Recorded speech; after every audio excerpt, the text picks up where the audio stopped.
Executive Board. Now I would like to invite Sci-Chi Executive Board member Michael Neve to give some background on Sci-Chi and the mission of this organization. So to start, we will play a video that gives a brief description of Sci-Chi. Eamon, can you please play the video?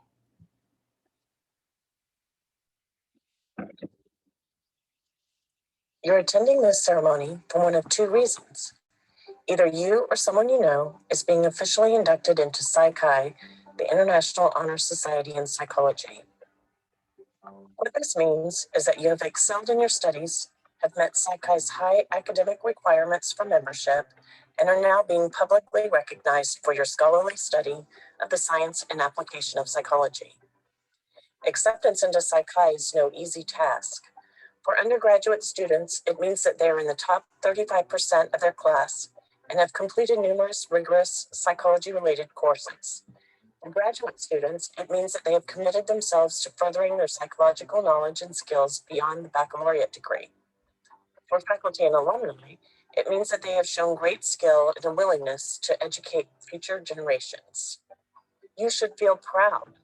Sci-Chi membership is a lifetime accomplishment, one that members can include on their resumes, employment applications, and CVs. Countless employers recognize membership in Sci-Chi as an indicator of high achievement. And that should be no surprise, because Sci-Chi has an active community of hundreds of thousands of lifetime members located across the United States and around the world. Welcome to your chapter's induction ceremony. Hello, I'm Sci-Chi's Executive Director, Dr. Martha S. Zalakovich, talking to you from the Sci-Chi Central Office in Chattanooga, Tennessee. It is my privilege to take part in your induction into Sci-Chi, the International Honor Society in Psychology, as a lifetime member.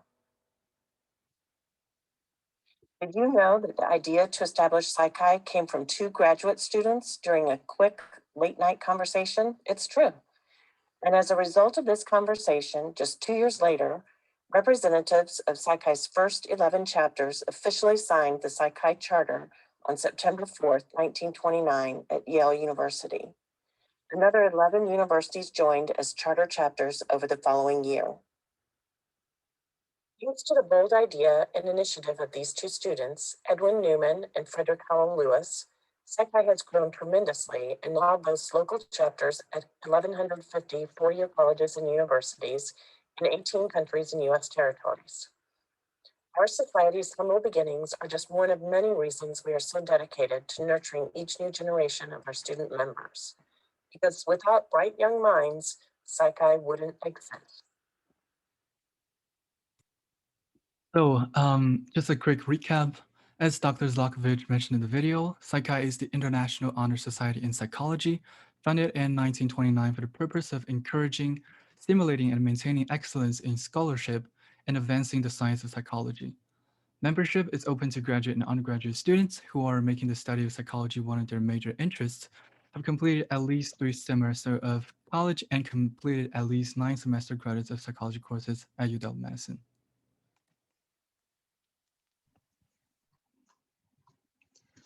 Today, we are very fortunate to have our Sci-Chi faculty advisor, Maria Hartwig, and our speakers, Professors Dr. Jenny Saffron and Dr. Morton Ann Gernsbacher, in attendance. We are grateful that they were able to join us for this ceremony and are looking forward to hearing from our speakers today. Thank you, Miranda. At this time, I would like to introduce our first keynote speaker, Dr. Jenny Saffron. Dr. Saffron has been a faculty member at UW-Madison since 1997 and is a College of Letters and Science Distinguished Professor of Psychology. She received her PhD in Brain and Cognitive Sciences as well as Linguistics from the University of Rochester. Dr. Saffron has received a large set of awards, including the Presidential Early Career Award for Scientists, several early career awards from the American Psychological Association, and a number of teaching awards from UW-Madison. She currently serves as the principal investigator of the Infant Learning Lab as well as the Little Listeners Lab, where she researches how children learn and process language. We are very fortunate to have Dr. Saffron with us today to discuss student life during the global pandemic and the value of participating in honors opportunities such as Psi Chi. Without further ado, please welcome Dr. Jenny Safran. Thank you, Dasha. Can you hear me okay? Yeah, sounds All great. right, super. First and most importantly, huge congratulations to the initiates. This is a true honor and something you can be proud to share with your colleagues and on your resume and with your future students for many years to come. And I think this achievement is especially noteworthy in the context of everything that has happened over the past 13 months. I was actually supposed to speak at the initiation last year, which of course never happened. So more than any year in my lifetime, and I would assume in yours, since your lifetimes are shorter than mine, this year has been filled with incredible, overwhelming, and unforeseen challenges and roadblocks. Just over a year ago, we were all comfortably, well, sort of comfortably, jamming into classrooms together. We were chit-chatting in office hours, packing onto the campus buses. It feels like a lifetime ago, honestly. It truly does. I remember teaching my child development course lecture on Tuesday, March 10th. Dasha was there. There may be other people from my class who are there. And on that day, I prefaced my class by telling the students in attendance that even though the university hadn't announced anything yet, they should be forewarned that they might want to think about packing up their stuff and bringing it home over spring break. And I remember that the students completely freaked out because the university hadn't said a word yet. They told you this the next day. But who would have ever imagined that we'd still be in that space 13 months later? So as students, you found yourselves balancing the competing demands of remote Zoom schoolwork and weird time zones, a global pandemic, a financial meltdown, and a racial justice reckoning. Many of you are living at home. Some of you haven't been able to get home or weren't able to get home for a long time. Some of you may have lost your homes. Many of you have lost loved ones this year and grappled with illness and financial challenges that we so fervently wish you could have been spared. We truly, deeply do. So even more than usual, it's a real testament to your resilience and fortitude that you are here today, being honored for your scholarly excellence and your engagement with the psychology major. Some of you are graduating soon into a world that feels far less certain than it did 13 months ago. But for all of that uncertainty, you can feel confident that you will chart a path to success, just as you have in college. I know that as psych majors in our department, you've learned to make a strong argument and hold your own. You can write a compelling paper, and you can think clearly and critically about scientific data. That's a real recipe for future success. For those of you who are not graduating in a few weeks, that's just crazy. I can't wait to see you back in the building in the fall. I'm so excited that we're going to be back. And I urge you to take full advantage of the myriad opportunities offered by the psychology major. If you haven't already had a chance to become a research assistant and participate hands-on in one of our labs, it's a really wonderful way to get under the hood and actually learn how all these scientific results came to be. And even if you discover you don't really like research, that's great. Like, that's a really good thing to know. And you can only find that out by getting involved. Consider doing a senior thesis as a way to contribute your own ideas and create new knowledge on questions that you have devised and you're interested in. Avail yourselves of the many opportunities to give back on our campus and in the community. Volunteering is something we need now more than ever, given all of the injustices and fraying social contracts that we can see emerging. They were already there, but the pandemic has really heightened our attention to them. And for any of you who are part of the LNS Honors Program, I'm going to be the new director of the program starting in a few months. And so, yeah, I think yay. And so I'd love to work with you to strengthen our honors community on campus and to really brainstorm about ways to make honors even stronger. Finally, and this is not even a last but not least, it's a really deeply felt thing. I want to speak to the family members who are here today. You deserve all of our applause and gratitude for supporting your student through this incredibly beyond difficult time. I have 2 teenagers at home. I can empathize quite deeply with some of what the parents have been through this over the past 13 months, watching your child struggle and succeed and struggle and succeed. The mantra that a lot of my parent friends have these days is pivot, breathe, pivot, breathe. And I think that's really what this year has been about. So I really hope you're able to enjoy this moment of celebration, even though it's virtual, and be so, so proud of what your kids have achieved and what they will achieve. So I'd like to close by raising a glass to our Psi Chi initiates, and could not be more proud of you. And I wish you all the best. And I wish that the next year will be a lot easier than the past year. So cheers.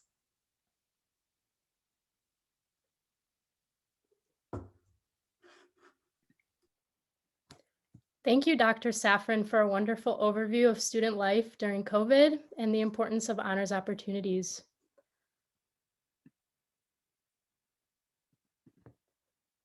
Okay, I would now like to introduce our next speaker, Vilas Research Professor and Bartlett Professor of Psychology, Dr. Morton Ann Gernsbacher.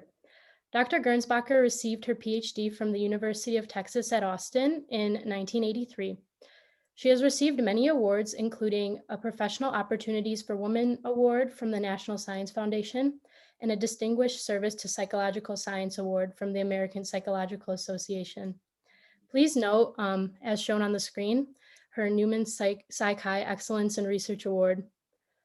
For nearly 40 years, Dr. Gernsbacher has researched the cognitive and neural mechanisms that underlie human communication, and she continues to do so as the principal investigator of the Gernsbacher Lab. Without further ado, please welcome Dr. Gernsbacher. Oh, thank you. Thank you for that lovely introduction. Thank you for inviting me here to honor each of you as you're inducted into Psi Chi, which is the International Honor Society in Psychology. I've long been a fan and friend of Psi Chi. To be sure, I've been active in numerous other psychological organizations. For instance, I've served as the president of the 25,000 member Association for Psychological Science, AKA APS. I've been president of the Society for Experimental Psychology and Cognitive Science. I've chaired the board of scientific affairs of APA. I currently serve on APA's Council of Representatives. I've chaired the psychology section of the American Association for the Advancement of Science, AKA AAAS. I've been president of the Society for Text and Discourse. I organized the annual conference of the Cognitive Science Society, served on the governing board of the Psychonomic Society, been affiliated with many other organizations. But my affinity and affection for Psi Chi goes back the farthest in time. If you can read the date on the award that was shown on the screen, you'll see that it's the crusty old date of 1982, when everyone wore big shoulder pads in their jackets. Cabbage Patch Dolls were a big hit, and Lady Diana married Prince Charles. And the award, the Edwin B. Newman Psi Chi APA Research Award, set me on my second career path. And I say second because, believe it or not, I wasn't a psychology major. In fact, even though I was intensely curious as a child, I didn't apply the curiosity to the scientific study of cognition until several years after I embarked on my first career.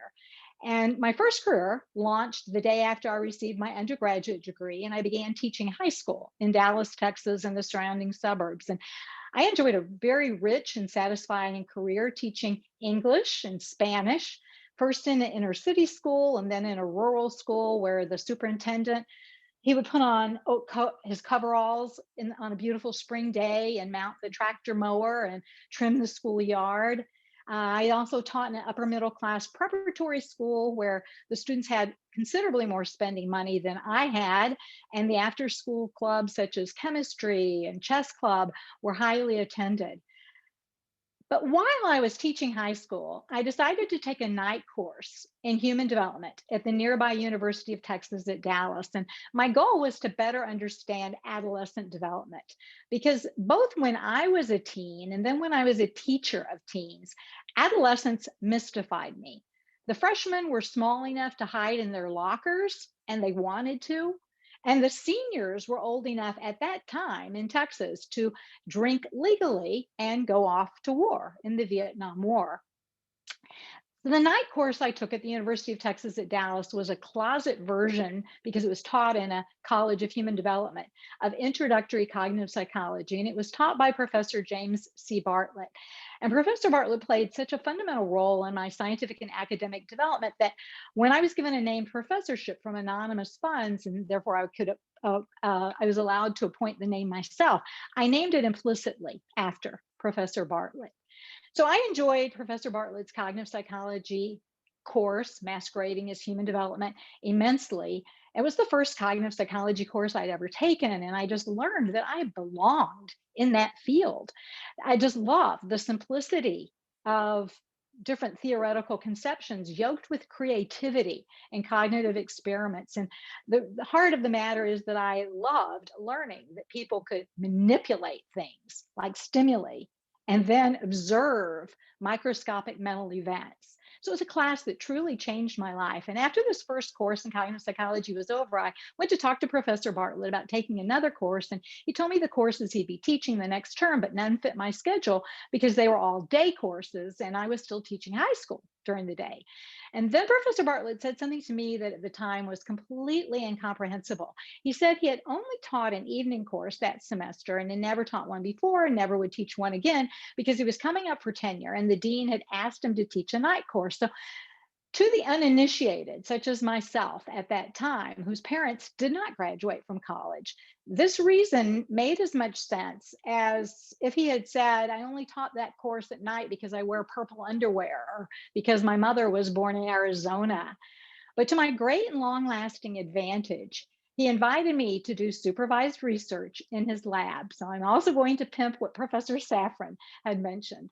And then for the next 2 years, I taught high school during the day, 7:30 a.m. to 4:30 p.m. at a suburb in Dallas. And I drove over to UT Dallas to work every evening in Professor Bartlett's lab from 5 to 9. Then after 2 years, Professor Bartlett said, you know, if you like teaching, which I did, and you like doing research, which I did, you should become a university professor. And then you could teach and do research at the same place. I thought that sounded like a very intriguing idea. At the least, it would save on gasoline and road wear. So that spring, I applied to the Human Experimental Psychology graduate program at the University of Texas at Austin, and I was accepted and I enrolled the next fall. Then at the University of Texas at Austin, I had the extreme fortune and great pleasure of working with Professor Donald Foss. In reality, he had not been the person to accept me into the program. The woman who had accepted me into the program left 2 weeks before I arrived on campus, but things worked out magically for me. And Professor Foss introduced me to the world of studying language, which we call psycholinguistics. He introduced me to everything from a laboratory paradigm we call phoneme monitoring, to writing clearly. In fact, I still blame him for my overuse of the word indeed, to theory development. Professor Foss used to say, better to be wanted for murder than not to be wanted at all, meaning it's better to get your theory out there and let people take pot shots at it than it is to never share your theory. At the University of Texas at Austin, I was also exposed to other language researchers, including the irascible Professor Philip Goff, whose flippant comment to me one day that the only factor that affected word recognition is word frequency, and that motivated me to do a large study, a large series of experiments that turned into my very first sole authored publication. Well, although my time at the University of Texas at Austin was brief, I obtained my PhD in just 3 years. Those 3 years had a lasting impact on my scientific career. And then I was fortunate that immediately after I received my PhD, I joined the faculty at the University of Oregon. And in reality, the time course was actually a bit less conventional. I interviewed for their job before I completed my preliminary exams. And for those of you who work closely with graduate students, you'll know that that is pretty unusual, much less proposing a dissertation proposal. But I will say that having a job in hand was a great motivator for completing my dissertation and completing my prelim exams. And my dissertation study actually was published in a nice journal, Cognitive Psychology. I stayed at the University of Oregon for 9 wonderful years, and I actually thought I would be there my entire academic career. In fact, they have a cemetery on campus. It's called Pioneer Cemetery, and you walk by it on the way to enter the campus. And most days I thought, okay, one day instead of going all the way to my office, I'll just end up in the cemetery, that I will be there my entire, literally, life. But for personal reasons, namely having a spouse who is also a psychology professor, I moved my entire laboratory, including 4 graduate students, 2 research staff members, many outdated Apple II computers, to UW-Madison in 1992. And I've now been here at UW-Madison for nearly 30 years. And during that time, my research, just like my career, has evolved. I went from studying only language to studying more broad-based communication, including internet-based communication and atypical communication. I went from primarily using reaction time as my methodology to also using fMRI and even some genetics. And these days, I actually do a lot of content analyses, particularly during the pandemic when we weren't able to test participants in person in the lab. I wanted to mention all these changes to you all and to your family members tonight to encourage you and enable you to be open to exploring. Although tonight you're all psych majors being inducted into the International Honor Society in Psychology, it's totally okay if in a few years you find a different passion. It's totally okay if in a few months after graduation, you find a different passion. You've excelled now in psychology, just like I believe I excelled in Spanish and English and teaching high school. And your psychology training will serve you well, I'm certain, regardless of the course and the path that you choose to take. And you'll always bear the honor of having been inducted into Psych-Hi. That doesn't go away. So congratulations galore to you all tonight, and thank you again for joining me. Thank you, Dr. Gernsbacher, for your encouraging words and insight, and for sharing your own experiences as a Psych-Hi member and for being a role model to all of us. I will now turn it over to Miranda, the president of the UW-Madison chapter of Psych-Hi, who will be discussing our chapter's accomplishments over the past year. Hello, everyone. I am Miranda, and I wanted to take a look back on everything that we have done and accomplished this year, despite all the unique challenges we had. Almost all of our events this year were virtual, so it was quite a different experience than in previous years.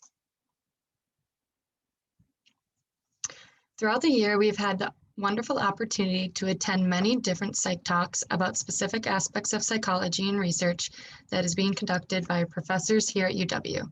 We had 3 talks in the fall semester, 1 so far this semester, and 2 more coming up next week.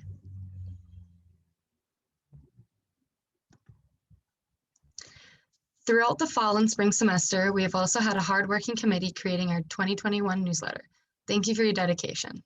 I'll now hand it over to Zach, our newsletter chair, to say a few words about the process.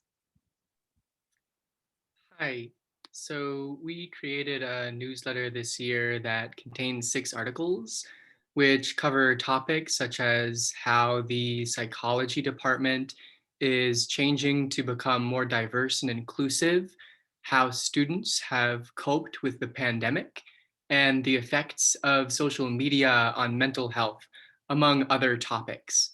And on behalf of Psych-Hi, I'd like to thank the committee members who committed hard work and thoughtfulness to writing their articles.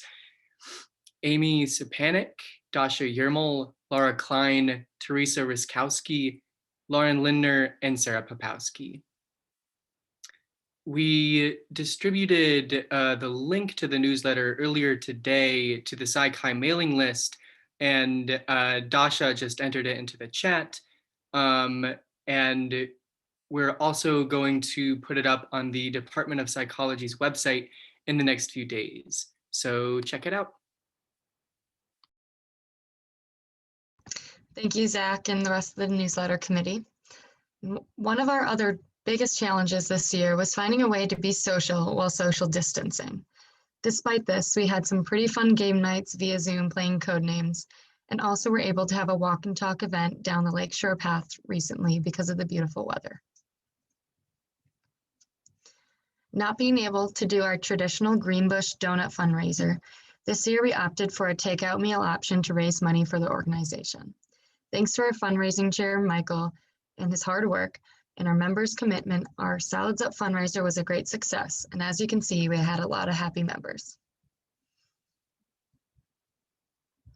Another challenge this year was finding a way to volunteer during a pandemic. Thankfully for us, we have our amazing volunteer chair, Iman, who has been working very hard this entire year to create an event that everyone can be involved in. This Saturday, we'll be having our volunteer event making cards for residents at Badger Hospice. In March, our Vice President Dasha spearheaded a UW Psych Instagram takeover where she posted on the account for the day to promote events, give information about the organization, to answer any questions people had. Here are a couple posts that she made. Thanks, Dasha. Finally, I just wanted to give a huge congratulations to everyone. It was not an easy year and we all got through it. At this time, we will begin our formal induction of new members. To start, we will have Sci-Chi's Director of Membership and Development, Dr. Cynthia Wilson, do the honors of performing the official induction ceremony ritual. Members of Sci-Chi, our purpose in meeting here is to induct into Sci-Chi, the International Honor Society in Psychology, persons who are dedicated to the field of psychology. These candidates have been carefully reviewed by their local faculty advisor, and we believe they have demonstrated an active interest in the science of psychology and show promise as indicated by their academic records. Candidates, you are about to be inducted into an organization that is international in scope, international in interests, and international in opportunities. Active members are invited to participate not only in activities of the local chapter, but also in those of the regional and society organizations. Before accepting membership in Sci-Chi, we invite you to hear its standards and ideals. The mission of Sci-Chi is recognizing and promoting excellence in the science and application of psychology. The name of our organization, Sci-Chi, represents the two Greek words, psyche and kairos. Psyche suggests scholarship and enrichment of our minds. Therefore, we have chosen as members those whose academic records are outstanding. Kairos stands for fellowship and research. Therefore, we invite you to join your new fellow members. By joining this organization, we work together for achievements in our field through observation, logical thinking, and critical yet tolerant open-mindedness. We accept that a fundamental teaching of psychology is the fact that individuals differ. This means that they have varying interests and motives, and that they may strive for different goals. We look upon our science as a developing effort to understand human nature. With respect to your association with your chapter of Sci-Chi, we as members have a right to expect you to attend our meetings, participate in our programs, further the cause of psychology on campus, and adopt the role of loyal alumni in the years ahead. You have heard the aims and ideals of Sci-Chi. Do you, as individuals in the field of psychology, accept its goals and purposes as your own? If so, say, I do. Members of Psi Chi, our purpose in meeting here is to induct into Psi Chi, the International Honor Society in Psychology, persons who are dedicated. Sorry about that.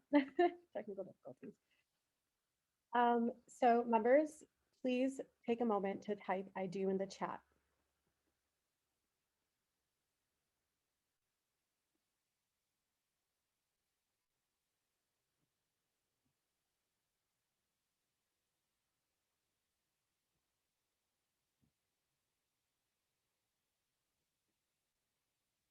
So as we continue to have members do that.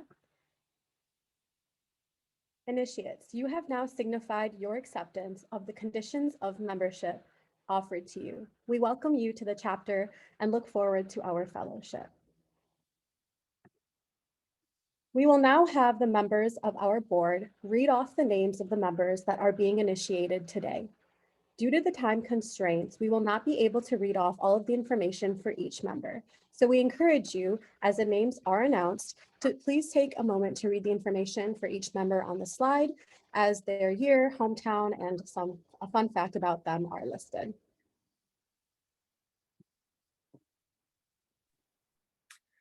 Abby Berkowitz,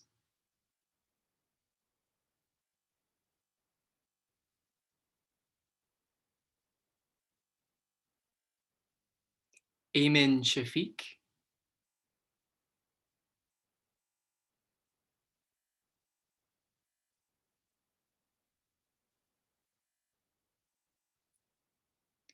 Alexa Savard,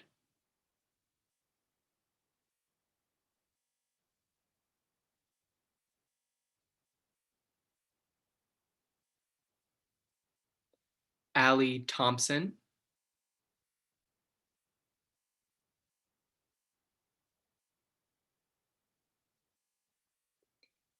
Anna Katz,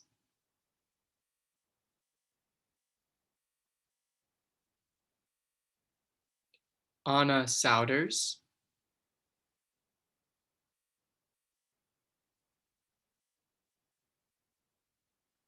Ashley Gage,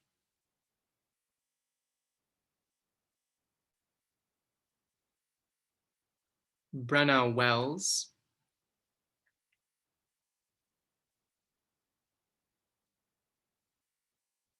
Dasha Yermal,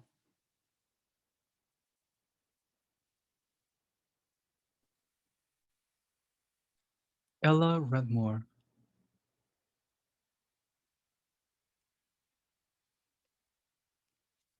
Fiona Freeman,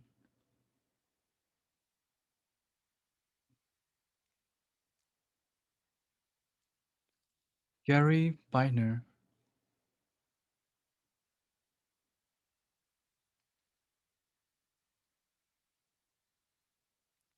Fran Walker,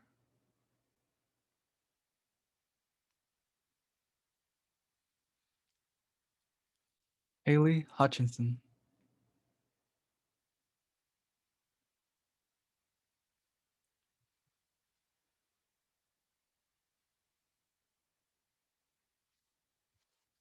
Isabel Vaser,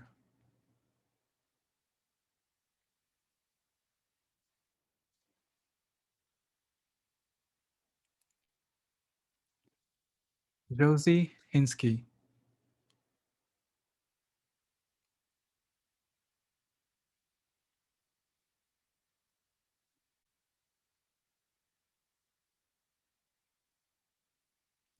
Julian Bach,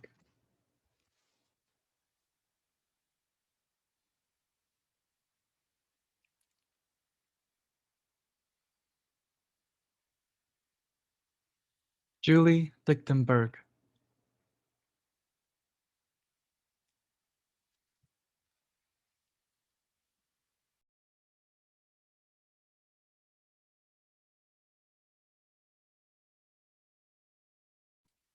Karina Miller,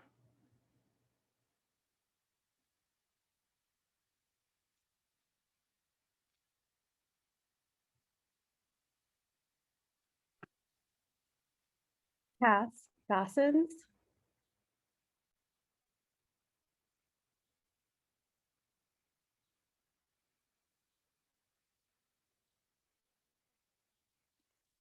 Kaylin Howard.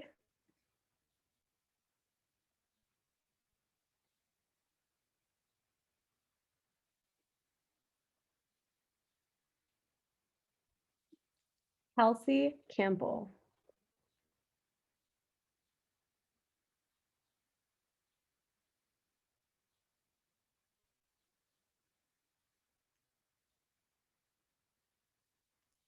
Lauren Cole.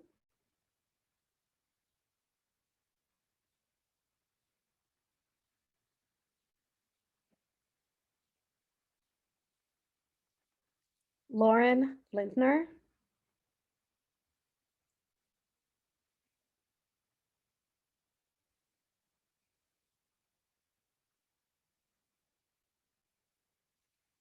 Lindsay Edwards.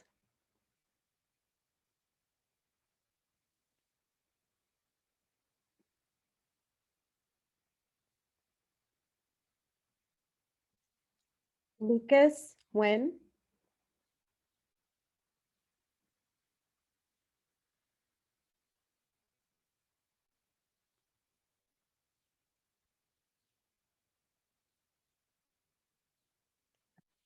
Madeline Chen.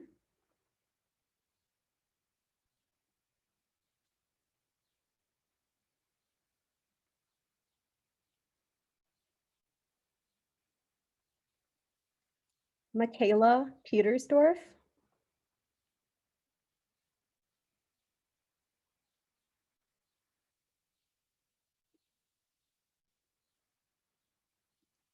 Matt Bear.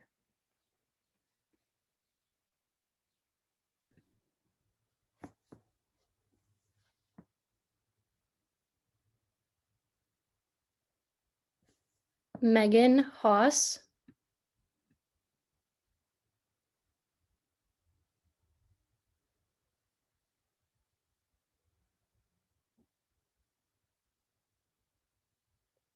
Maya Alvarado.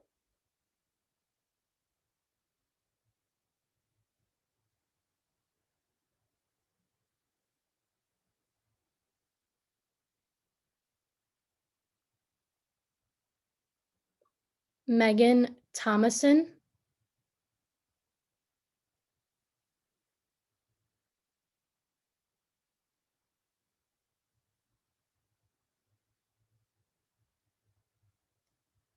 Michael Nee.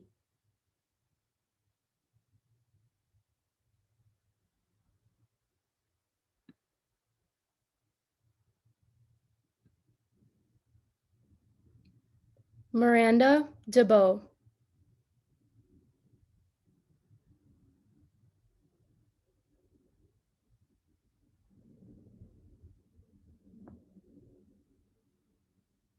Naya Pottinger.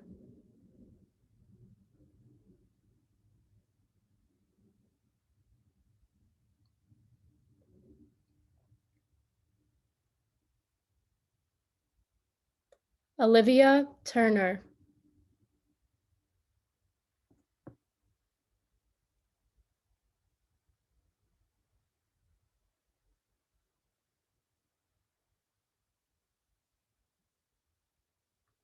Olivia Swartz.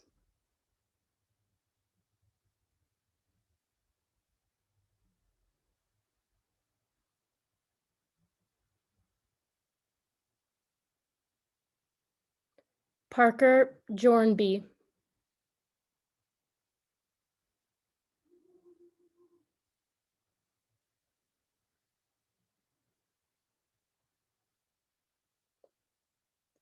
Rachel Thielen.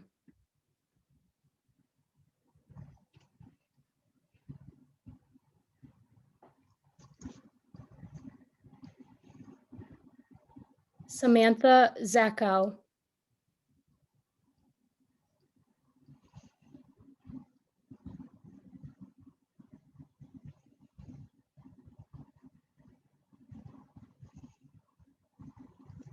Shania Oxier.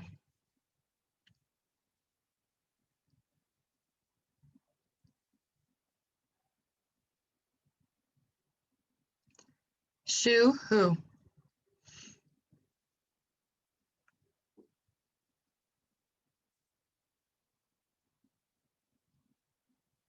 Teresa Ryskoski.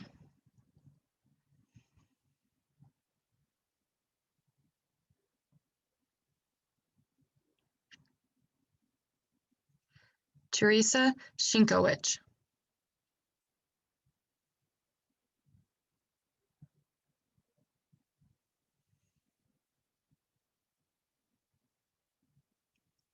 Tia Hebring.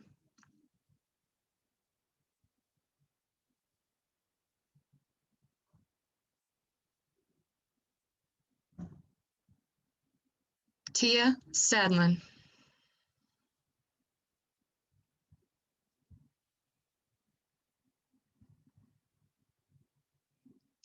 Valerie von Bargen.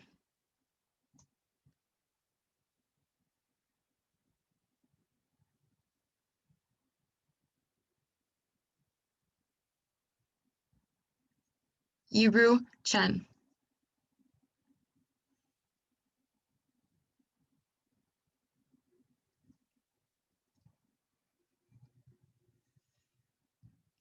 Zachary Demko.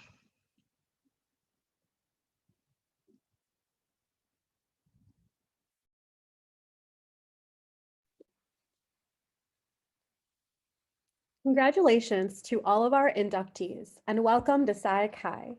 The UW-Madison Psi Chi chapter now officially recognizes all of you as lifetime members. Here is a brief video that describes all of the benefits that a membership in Psi Chi includes. Congratulations to our new members of Psi Chi. Along with recognition of academic excellence, members also receive access to many lifetime benefits. These are intended to enhance your psychology, career, and education. Each year, more than $400,000 are available to members in Psi Chi awards, grants, and scholarships. Be sure to review these programs and apply to any that interest you. Students and faculty members, you can now publish your empirical research in our esteemed Psi Chi Journal of Psychological Research. Our journal is peer-reviewed by doctoral experts and is indexed in PsycInfo, EBSCO, and Crossref databases. Experience a rigorous but educational peer review process. Psi Chi also provides a digital magazine, Ion Psi Chi, a blog, Psi Chi-ology Lab, a podcast, Psych Everywhere, and a monthly webinar series. Each of these provide an abundance of career advice, psychology advancements, and tips for professional growth. You can also gain a variety of research experiences with Psi Chi. For example, each year members are invited to join NICE Crowd, which is Psi Chi's guided cross-cultural research project. Leaders of this project will help you navigate the IRB, collect data at your campus, analyze data, and provide publication opportunities as well. Psi Chi's unique career center helps members identify and obtain psychology-related jobs. Thousands of active psychology-related openings are regularly listed, so check back there often or set up automatic job alert notifications. Also related to jobs, the U.S. government accepts membership as one of the requirements for entrance at the GS7 level for numerous professional and technical occupations. Last but not least, many new leadership opportunities are now open to you at your local chapter. I encourage you to get involved in regular meetings and events, and do express your interest in becoming a future officer. Well, we've barely scratched the surface of all the ways to get involved in Psi Chi, and new membership benefits and programs are added often. To access and find out about new opportunities, visit www.psychi.org. I also recommend that you become a part of Psi Chi's online international community. Psi Chi has an active presence on Facebook, Instagram, Twitter, and LinkedIn. So go ahead, put up your iPhone, and join us on social media at the platforms of your preference. I'll give you a moment to do that now.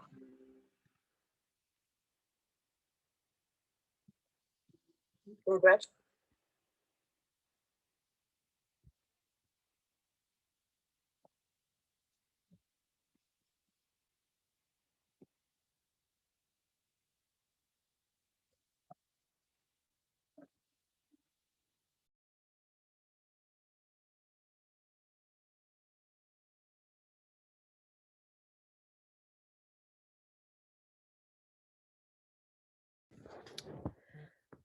All right. Congratulations to all of our new inductees and welcome to Psi Chi. The UW-Madison Psi Chi chapter now officially recognizes all of you as lifetime members. This concludes the 2021 induction ceremony of Psi Chi members. Thank you everyone for joining us. And to Psi Chi members, if you guys could just stick around, we have a few announcements for upcoming events. Yes, thank you everyone, to all family and friends who joined.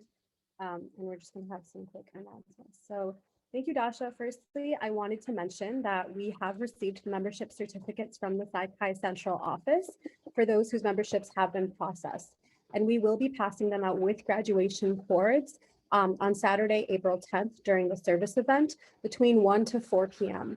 So please make sure to come pick them up at some point in that time frame, even if you are not attending the volunteering event. And if you are unable to come and pick those up, please email Michael to make alternate arrangements for pickup on campus.